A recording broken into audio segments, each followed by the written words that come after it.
Alright my friends, let me show you the basic attack pattern for this character and what makes it so incredibly powerful, even in less than optimal circumstances. This is with no pre-buffing done, no setup done ahead of time, and with both minimal and suboptimal items. Normally you'd want to set up darkness ahead of time and buff your character beforehand, but I wanted to show you how good this build is, even if you don't do any work ahead of time, so you don't even have to cheese encounters in order to be extremely strong.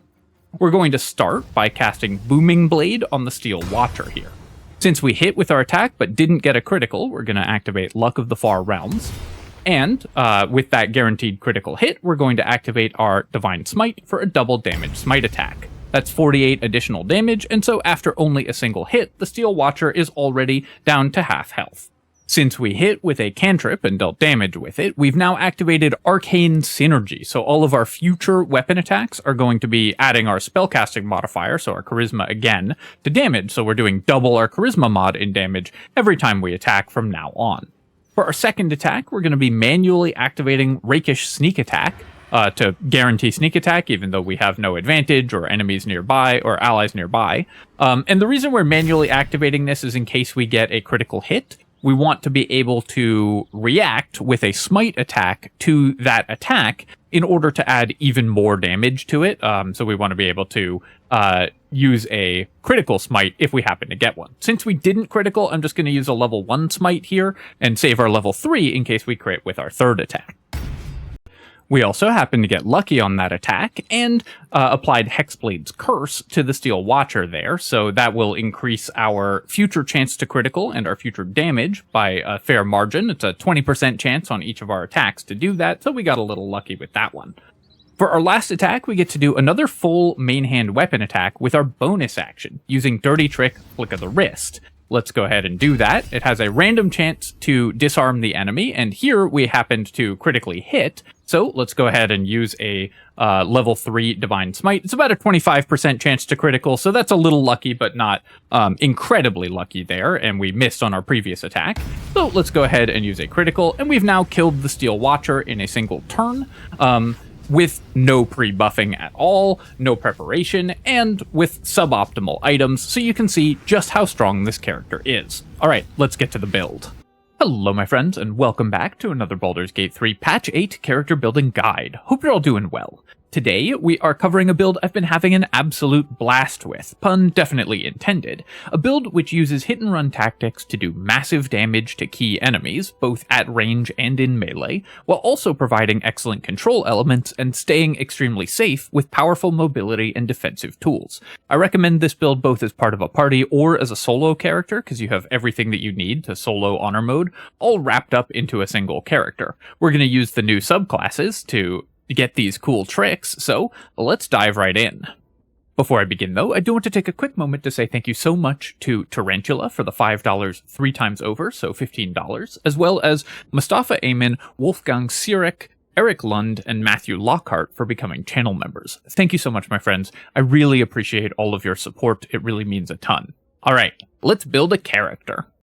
I'm using Will here as the example character because this is a melee warlock build using Paladin and Swashbuckler Rogue, so it perfectly fits his persona as a goody-two-shoes dashing swordsman. I think this build is extremely lore-friendly for Will. I could also see you using it for Astarion and leaning more into the roguish aspects of the build, or leaning more into the darker aspects of the build and using it for Minthara as well. Any of those 3 characters I think would fit very well lore-wise. If you're building this as a custom character, then I highly recommend that you use Drow or Half-Drow for the build. This build, of course, just like every other Warlock build, benefits a ton from use of Darkness. It's one of the most powerful things you can do in Baldur's Gate 3, and Drow and Half-Drow get additional casts of Darkness. We also do a lot of moving around, so Wood Elf's bonus mobility is very, very helpful for the build. And, of course, the normal standout characters like Halfling and Gnome will make it much safer if you're doing an honor mode, solo honor mode run, because their ability to reroll ones or have advantage on mental saving throws gives you a lot more safety in the context of a solo run. So those would be my recommendations from a power level perspective. At first level, we're going to be starting immediately with Warlock, and we're going to be taking our first level in Hexblade Warlock. Get ready, of course, because you're going to be hearing this a lot when it comes to patch 8 builds. One level of Hexblade Warlock is one of the highest value levels that you can possibly get in the game. It lets you tie everything that your character does to one stat, Charisma, with both melee attacks and your casting stat, using the same effect. You also get the Shield spell, which makes you much more powerful defensively, and Hexblade's Curse, which vastly increases your damage. So Hexblade Warlock is just such incredible value for a single level that many characters are going to want to start with it, and this one, which is built around maximizing the power of this class, is no exception. For our cantrip selection with Hexblade Warlock, we're going to be taking Eldritch Blast and Booming Blade. Eldritch Blast, of course, is our main ranged attack and gets all of the benefits that it always gets with Warlock builds and is incredibly powerful as a ranged attack as a result, and Booming Blade is just tons and tons of free damage. Now, in the recent mini update to patch 8, Booming Blade was nerfed from its original incarnation in the early beta playtest of this patch, and can now only be cast once per turn instead of on every single one of your attacks. But for that attack that you cast it on, it's still an enormous amount of free damage. It can still be used with extra attacks, so you can make a Booming Blade attack and then a normal attack. In my opinion, this is an incredibly good change because it was really turning into Boomer's Gate. Booming Blade was just so much free damage that every single melee character had to have access to it in order to stay competitive with other versions of that character. This version of the spell is still extremely powerful, still a ton of free value, but a little less oppressive in terms of the choices that we're going to be making during our builds.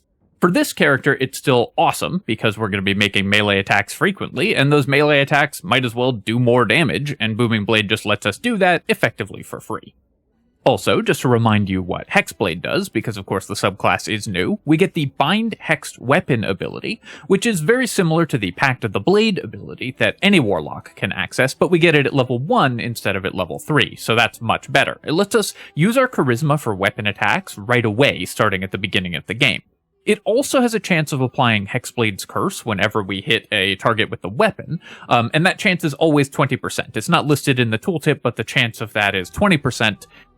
In order to apply Hexblade's Curse. Hexblade's Curse adds our proficiency bonus to damage, so at this level +2 damage to an enemy, and makes us more likely to critical when attacking that enemy, which is going to be very useful with the smite attacks and potentially sneak attacks that we're doing as well. Any chance of critical hitting is super synergistic with smites, because doubling the damage of a smite is an incredible amount of bonus damage. So Hexblade's Curse, very, very good for both paladins and rogues, which this character is. We also get medium armor proficiency and shield proficiency, as well as a bunch of weapon proficiencies, martial weapon proficiency. So the character gets all of the weapon and armor proficiencies right from the beginning of the game that we might want right from the beginning of the game when you take Hexblade. So you can see why I say that this is such an extremely valuable single level dip, or to start with your character as a Hexblade. It just makes your character almost as strong as possible right from the beginning of the game. For our spell selection, we are going to be taking Shield, because Hexblade Warlock gets access to the Shield spell. This lets us play extremely safe, and also means we won't lose concentration on any of our concentration spells, because we're just going to be very hard to hit. Shield is pretty valuable for a Warlock, because in the early game, we're only spending our Warlock spell slots on casting Shield, so they're not very valuable spell slots, and they refresh on a short rest. So this is extremely useful for that character. Later on in the game, when our Warlock spell slots level up, casting Shield with them will be a less efficient use of our spell slots, but it's still just such a powerful reaction and can keep your character alive, even if things are starting to turn against you. For our second spell, we're going to take Hex. It's a great concentration spell that just increases the damage of our character dramatically. So between our melee attacks, Hex, Booming Blade, and all of that, we have very, very high damage, as well as great survivability in the early game.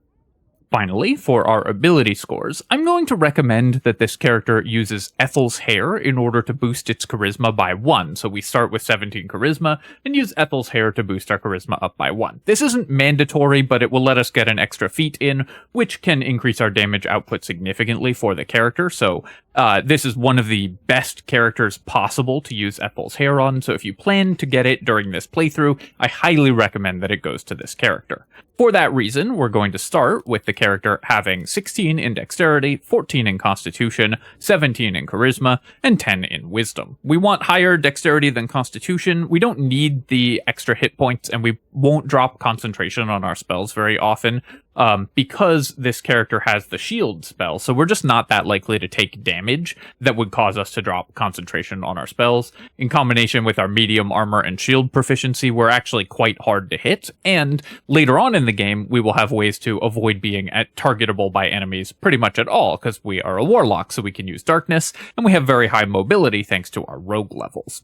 For our skill selection here, of course, this is a charisma-based character, so you get the dialogue skills, and this character can also, because of our high dexterity and our future rogue levels, be the lock-picking character, so that's one of the things that makes it great for being for solo play, because we get both sleight of hand and persuasion, and can cover all of the utility skills for our party with a single character. This is, of course, very likely to be your party face, so I highly recommend that you get Persuasion if possible, and then you can put your other skills elsewhere if you're building this as a custom character. A background like Urchin that gives you Sleight of Hand can be very, very useful for the character overall. That's it for level 1. Let's move on to level 2. Character level 2, we're going to be taking our second level of Warlock and getting access to Eldritch Invocations and 2 new spells. This was not fixed in the mini update to the patch 8 beta. I assume it will be before launch. You're supposed to only get 1 spell known at Warlock level 2, but for some reason Warlocks are getting 2 spells known currently in the update. If it stays this way, then I'm going to recommend that you take Armor of Agathis and Hellish Rebuke as your 2 spells known. If this is fixed by the time you're building this character, then you should just take Armor of Agathis. Armor of Agathis makes you better both offensively and defensively. It gives this character extra hit points, which is something that can be an issue in the early game, and lets us do additional cold damage. It also lets us turn a short rest resource, our Warlock spell slots, into a long rest, long effect, because Armor of Agathis lasts the whole rest, so we can cast it, short rest, and then have all of our resources plus Armor of Agathis available for the next fight. Hellish Rebuke can be a bunch of burst damage if we need that, and really there's not a great alternative for our last spell slot here, so while Hellish Rebuke will come up very rarely and often isn't worth spending a spell slot on, it still is more likely to come up than these other spells. Wrathful Smite, despite being a Hexblade spell, we're going to avoid because it requires our concentration and does an extra d6 of damage, but if we are going to use a bonus action and our concentration on an extra d6 of damage, we'd rather just concentrate on Hex, because that will do a d6 of damage on this attack and all future attacks as well. And while the Frighten ability is useful, it only works in melee, so it's much less significant than for other characters, and generally I'd rather just concentrate on Hex than spend my time on Wrathful Smite.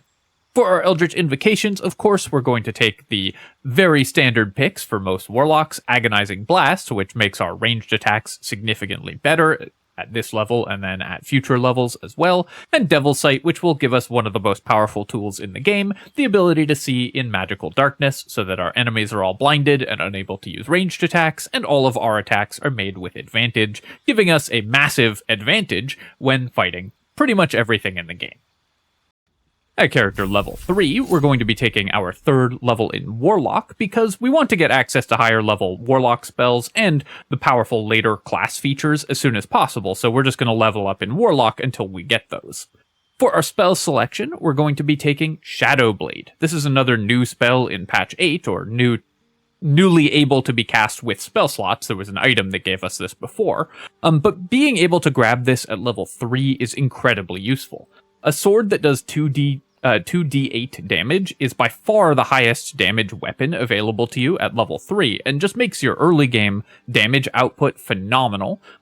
Between great ranged attacks with Eldritch Blast and great melee attacks with the Shadow Blade, which you can bind with the Pact Bind from Hexblade, as well as the additional damage that you are doing with your Hexblade's Curse. Your damage output is basically unparalleled in this early game, and you can do it all day because the Shadow Blade lasts all day long and does not require concentration. So very, very helpful spell to grab there. We're also going to be replacing whatever fourth spell we took here, the Hellish Rebuke in this case, is as if that spell still exists. Otherwise, we will still replace another spell with Darkness, because you do want to have Darkness very, very early in the game, and Armor of Agathys is one that can go for a level. Darkness is more important to have access to. We'll pick up Armor of Agathys again next level if they've fixed the bug where you get an extra spell. But we just need to have Darkness right away, especially if we're playing solo, because it's so useful for early game fights where enemies just can't see you and will miss a lot of their attacks.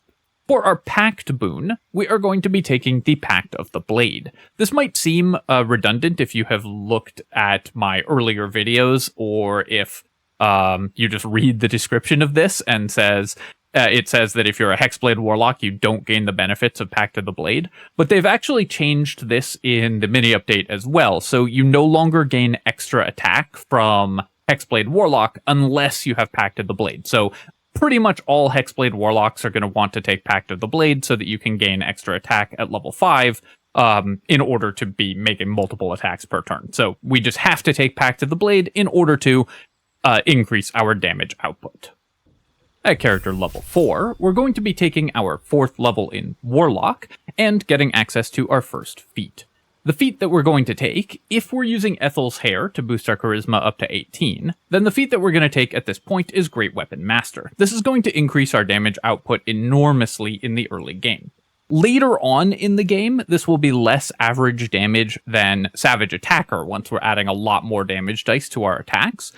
So you may want to respec Great Weapon Master to Savage Attacker later on in the game, but Great Weapon Master just gives us so much more damage and so many extra attacks because we're more likely to critical and can therefore attack as a bonus action, and also adds 10 damage to all of our attacks with our two-handed weapons. We also are more likely to land crits, and the hit chance penalty doesn't matter because almost all of our attacks are made with advantage because we're fighting in darkness all the time, so Great Weapon Master very synergistic for this character. If you're not using Ethel's Hair and so just need to take 2 ASIs in order to hit 20 charisma, then you just take an ability improvement and boost your charisma. Also, of course, if you're finding the hit chance to be a problem, taking Savage Attacker at this level is fine, and taking Alert is never wrong in Honor mode, so either of those make decent alternatives. For our spell selection at this level, we're going to be taking Cloud of Daggers, which gives us an incredibly reliable damage source that doesn't require rolling any dice at all. Cloud of Daggers' damage is guaranteed, which means you can use it to finish off low health enemies without having to take any chances on it, and also does great AoE damage at every point in the game, just one of the best and most reliable spells out there.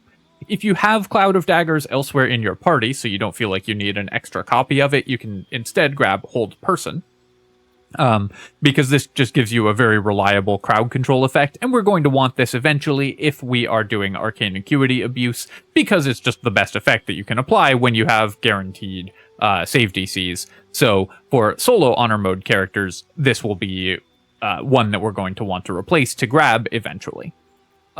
We also can replace a spell here. Since we now have Great Weapon Master, we're no longer going to be using the Shadow Blade very frequently, so while it served us well at level 3, we can replace it right now. If you didn't take Great Weapon Master or are delaying taking it until later levels, or haven't found a good two-handed weapon that you want to use, then you can stick with the Shadow Blade for a few more levels, but for now, we're just going to replace that and pick up Misty Step. Misty Step is more or less mandatory to have available on every character, it gives you so much more safety with your positioning and so much more control over the battlefield. You can always use it to get out if things start to turn against you.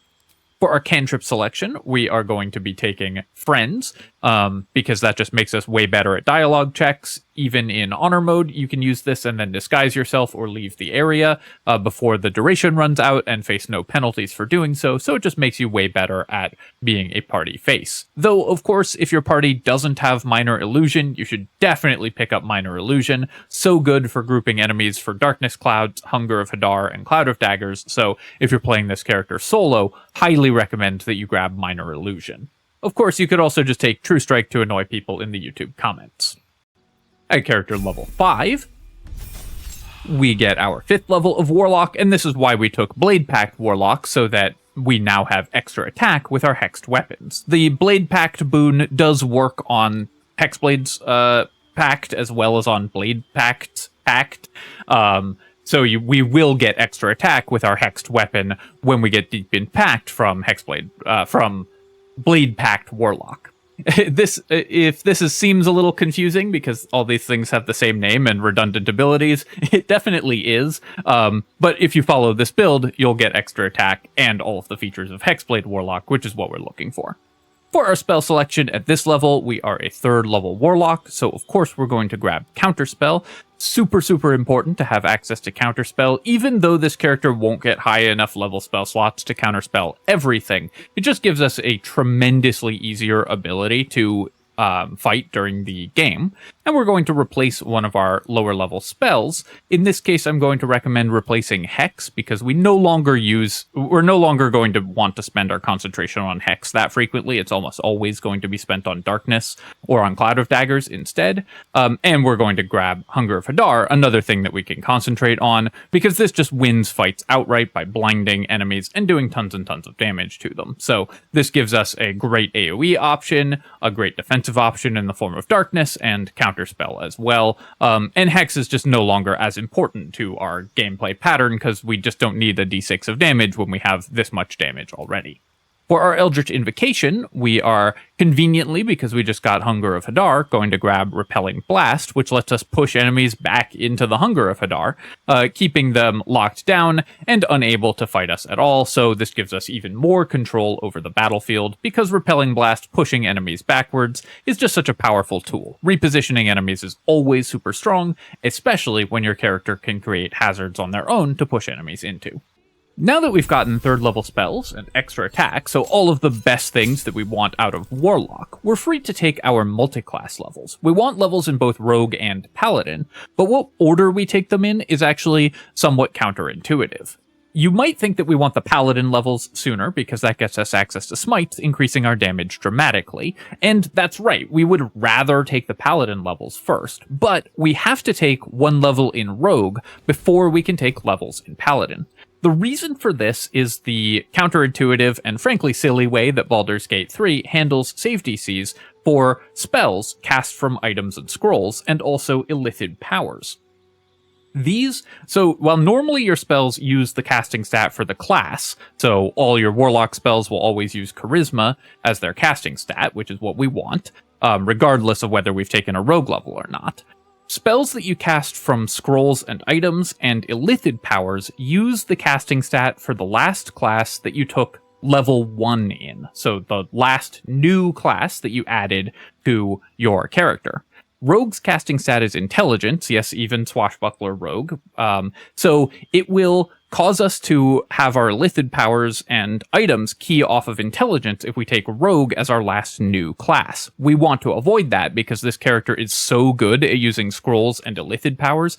Really important that we take the Rogue level first and the Paladin levels after, in order to make sure that everything still keys off Charisma so that we can tie our very powerful abilities into a single character. So we're going to grab a Rogue level at level 6. Having successfully navigated that trap that Baldur's Gate sets for us, we're now free to take our Paladin levels, and for our Paladin subclass, we are going to take the new Oath of the Crown Paladin. Oath of the Crown gives you the Channel Oath Righteous Clarity ability, which just gives you an additional proficiency bonus to your attack rolls for 10 turns as a bonus action. And this character with Great Weapon Master and just very, very high damage, one of the things that we need is the ability to hit with our attacks. With all our attacks made with advantage and Righteous Clarity active on ourselves, we are going to hit with pretty much every attack all the time. So Oath of the Crown just gives us a massive bonus to our ability to function with this character. Then, at character level 8, we're going to take our second level of Paladin and get access to Smites.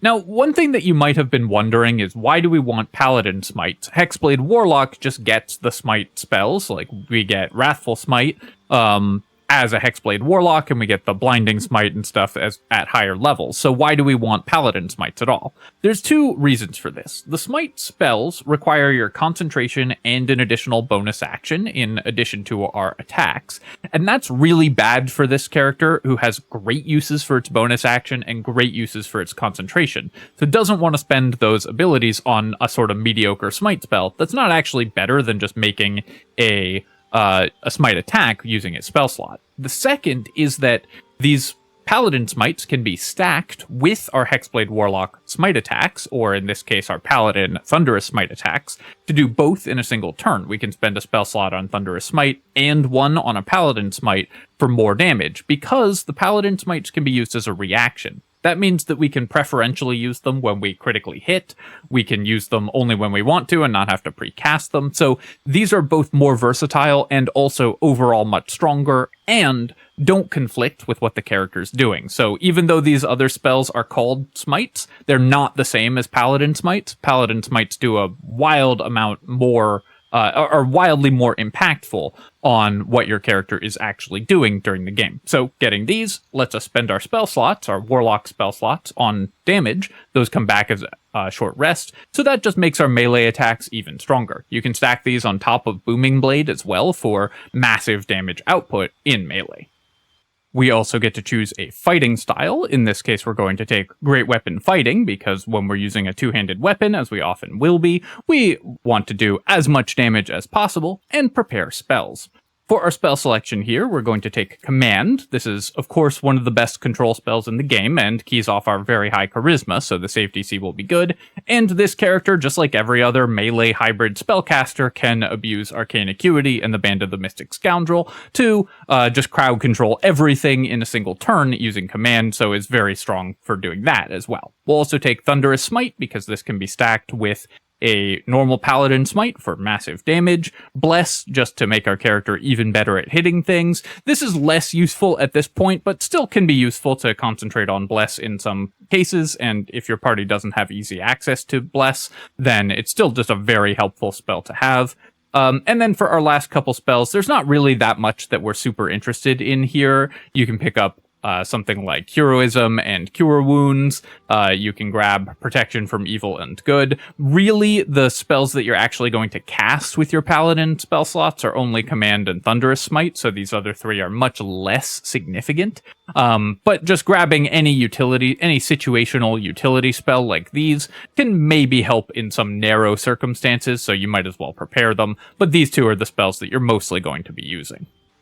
At character level 9, we have gotten our Smites from Paladin, so we can go back to taking levels in Rogue. Don't worry, this doesn't affect our casting stats. It only level 1 for the character matters in terms of your casting stats for items and Illithid Powers, so if you follow the order in this guide, you'll be just fine. At character level 2, at rogue level 2, excuse me, we get Cunning Action, Hide, Dash, and Disengage, which means that our character is even better at using its bonus action than it already was. We can apply Hexblade's Curse, we can apply Hex, we can dash around the battlefield. This is one of the most powerful and most underrated sets of abilities in the game, I think, Rogue level 2. A lot of people sort of gloss over how good it is to be able to use your bonus action to dash.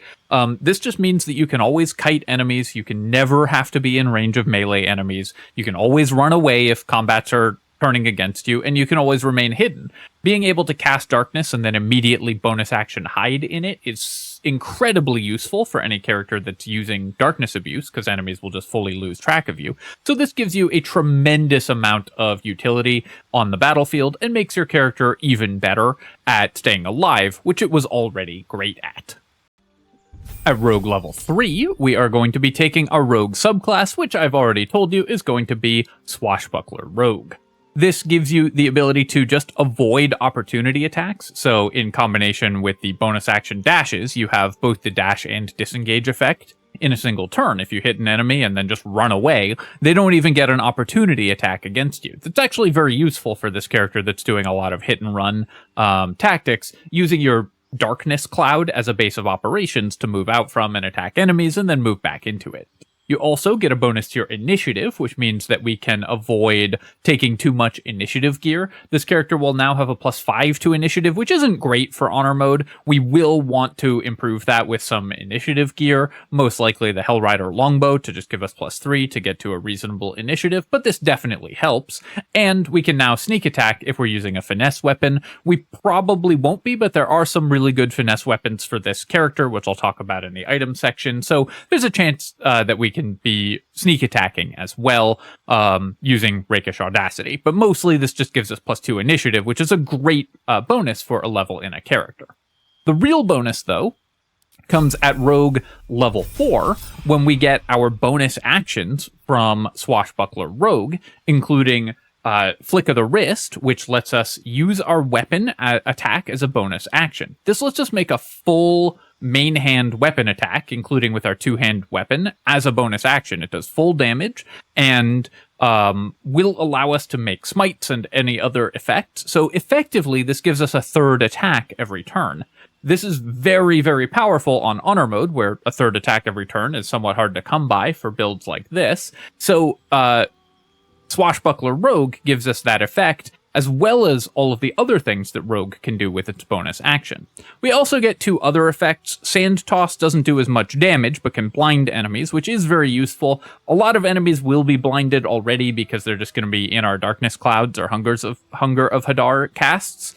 But Sand Toss will still come up occasionally. Blinding an enemy for 2 turns is still a very powerful effect. And Vicious Mockery as a bonus action. This does use our Charisma as the casting stat, so will be reasonably solid damage as a bonus action. If we're just needing to make ranged attacks, then the Dirty Trick Vicious Mockery, which we can cast as a bonus action, will just add more damage to our ranged arsenal in addition to our Eldritch Blasts. This also lets us easily trigger Arcane Synergy as a bonus action, so we can have the full effect of the Arcane Synergy items on this character if that's something we want to do with the Ring of Arcane Synergy, which I'll talk about in the item section.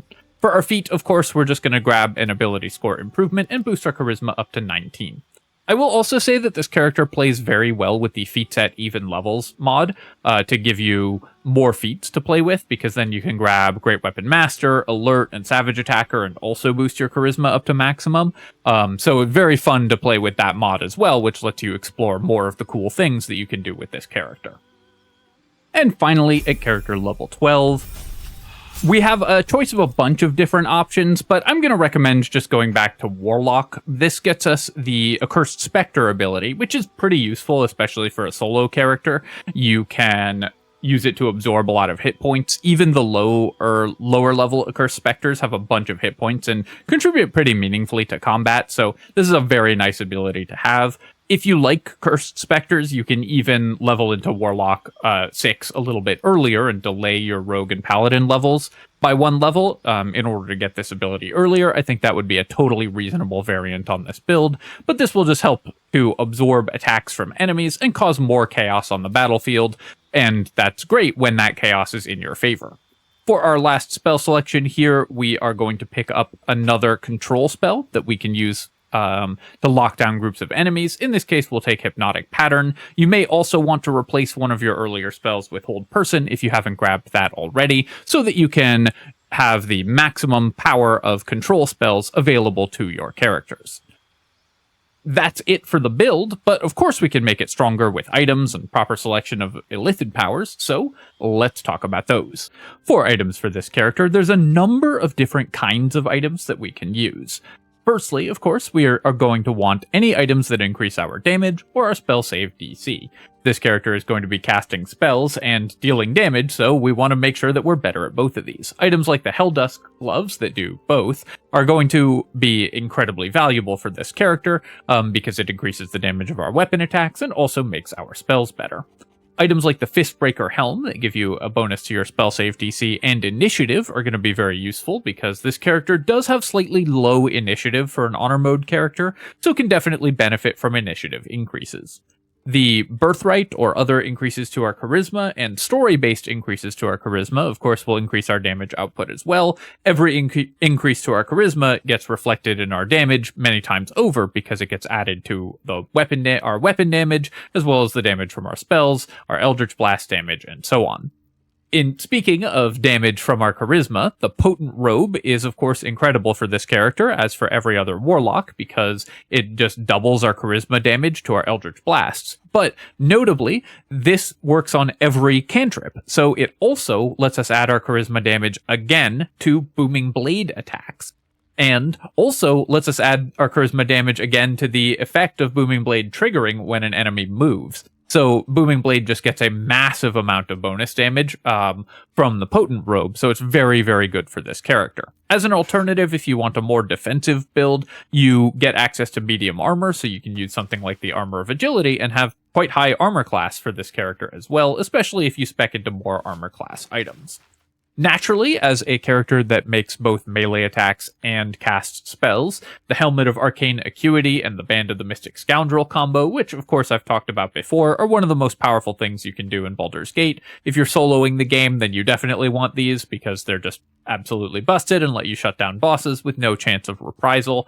Stacking up Arcane Acuity to the point where enemies just can't pass the saving throws against your spells means you can hit them with a bonus action command, thanks to the Band of the Mystic Scoundrel, and just shut down enemies completely. This character can also sneak attack with its weapons if you have a finesse weapon, and there are two finesse weapons that I think are really good for the character.